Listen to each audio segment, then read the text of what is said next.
ឯកឧត្តមប្រាក់សុខុនឧបនាយករដ្ឋមន្ត្រីក្រសួងការបរទេសនិងកិច្ចសហប្រតិបត្តិការអន្តរជាតិទើបរាយការណ៍មកថានៅថ្ងៃច័ន្ទទី16ខែមិថុនាឆ្នាំ2025វេលាម៉ោង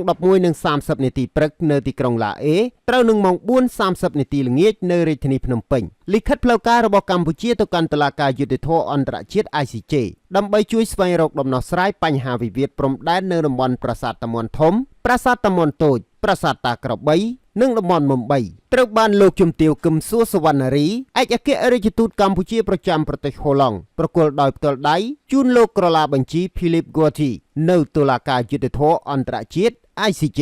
កម្ពុជាមិនដកថយទេពីការប្រើប្រាស់យន្តការច្បាប់តាមរយៈតុលាការយុត្តិធម៌អន្តរជាតិ ICJ ដើម្បីស្វែងរកដំណោះស្រាយបញ្ហាព្រំដែនកម្ពុជាថៃនៅប្រាសាទតាមាន់ធំប្រាសាទតាមាន់តូចប្រាសាទតាក្របីនិងតំបន់មុំបីរាជរដ្ឋាភិបាលនឹងបន្តធ្វើកិច្ចការនេះប្រកបដោយការបដិញ្ញាចិត្តនិងការទទួលខុសត្រូវខ្ពស់ដើម្បីការពារបូរណភាពទឹកដីក៏ដូចជាឧត្តមប្រយោជន៍ជាតិនិងប្រជាជនខ្មែរ